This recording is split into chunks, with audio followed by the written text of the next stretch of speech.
We see the V for victory. We see the savior of the free world. We see the British bulldog, stubborn, unyielding. We have before us an ordeal of the most grievous kind. We have nothing to offer but blood, toil, tears, and sweat. The man who roared when the world fell silent. But when the spotlight fades,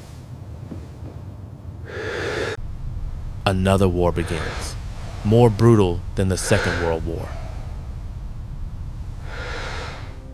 It was a war against his own mind.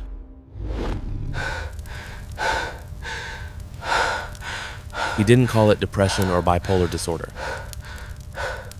The black dog is back. He gave it a nickname that sounds like a loyal pet, but was actually a soul-eating monster. Churchill, the black dog.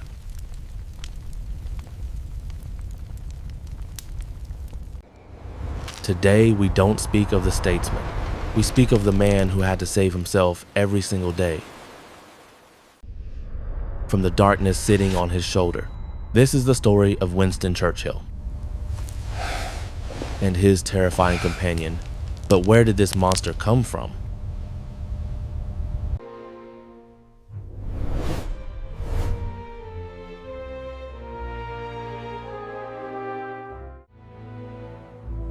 Born into velvet at Blenheim, but gold cannot shield against the curse. Noble blood flows in his veins, but with privilege comes a plague. He called it the Marlborough Melancholy, a genetic darkness. I say to Her Majesty's government, this policy is an outrage, an absolute and damnable outrage against the working man.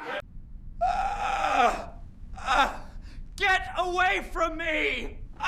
His father, Lord Randolph, a brilliant star in the political sky, who burned out in madness and disease far too young. Winston watched. He saw his own future in his father's decay. His father's death left him with an obsession that he too would go mad.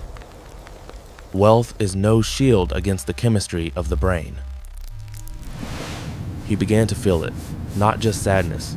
It was a total drainage of color from the world.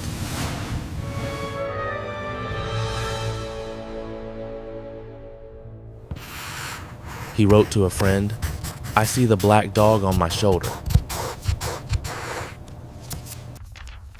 A nickname, like a loyal pet, but truly a stalking monster. He believed his time was running out. He realized to keep the dog at bay, he must never stop moving. He sought danger. He sought adrenaline. Only facing death outside could silence the death inside. But the fires of youth eventually fade.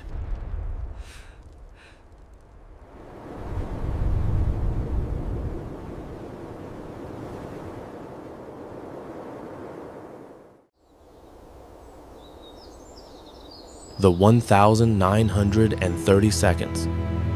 The wilderness years, cast out from power. They called him a warmonger, a spent force. Isolated at Chartwell, the monster began to grow. Here, the black dog became a wolf. He confessed, "I cannot look at the ocean from a ship's rail."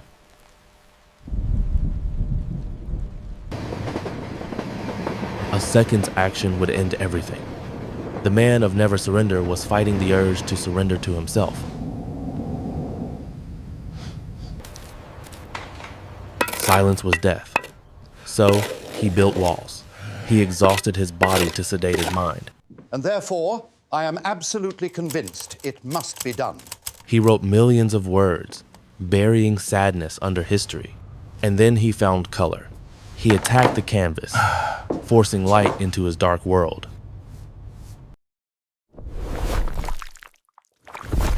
It was therapy before science gave it a name.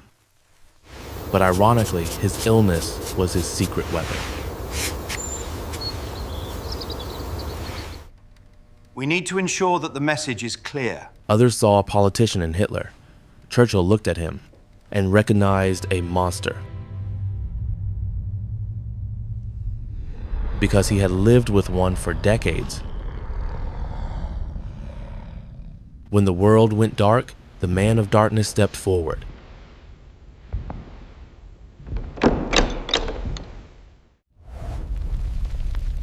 (1940). Darkness shrouds Europe. Britain stands alone. Fear crept into every corner. A normal man would collapse. But Churchill was no normal man. He was an old friend of darkness. Strangely, when disaster struck, the black dog fell silent. The external threat was finally greater than the monster inside. He worked 18-hour days. His energy was endless. He turned despair into action, anxiety into strategy. Remember the man who feared the train tracks? Now he stands in hell without flinching. He has found his home. He forged a weapon, not of steel, but of the English language. He poured all his personal pain into the microphone and sent it into battle. Good evening. Tonight, I stand before you to address an issue of critical importance. You see something so well, you think it's easy, and so you don't even try. He told them suffering was necessary, that blood was the price of freedom. His words ignited a nation's courage. We interrupt this program. They with saw an emergency fear in broadcast. Hitler. All Churchill civilians saw must a remain beast in the to be designated slain. shelters. He was not a robot general. As a depressive, he felt every loss. And that empathy connected him to the suffering masses. An optimist would lie. Churchill told the truth. Hell is here, but we shall walk through it. War didn't cure him. It just gave him a purpose bigger than sorrow. And so the British lion roared. The black dog was chained.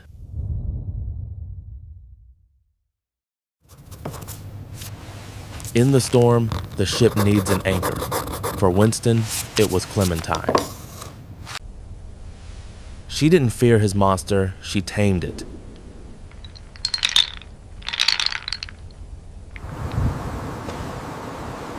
Without her gentle severity, his fire would have consumed him. And one more weapon, colors. He discovered painting late, using bright colors to chase away the gray fog. That is how he forced light back into his world. Every painting was a small victory against the darkness. Hooray! May 1945. The war ended. The world chanted his name. But for Winston, victory tasted bitter. When the gun stopped, the adrenaline faded, and the old friend returned. He saved the world, but no one could save him from himself forever.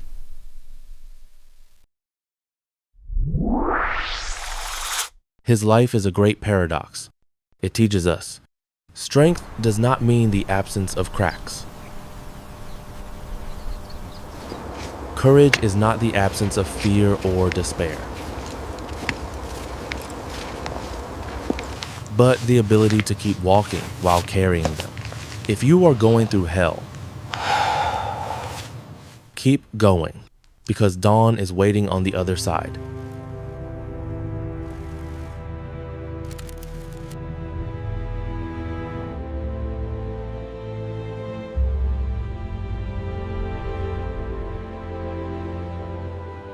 Thanks for watching.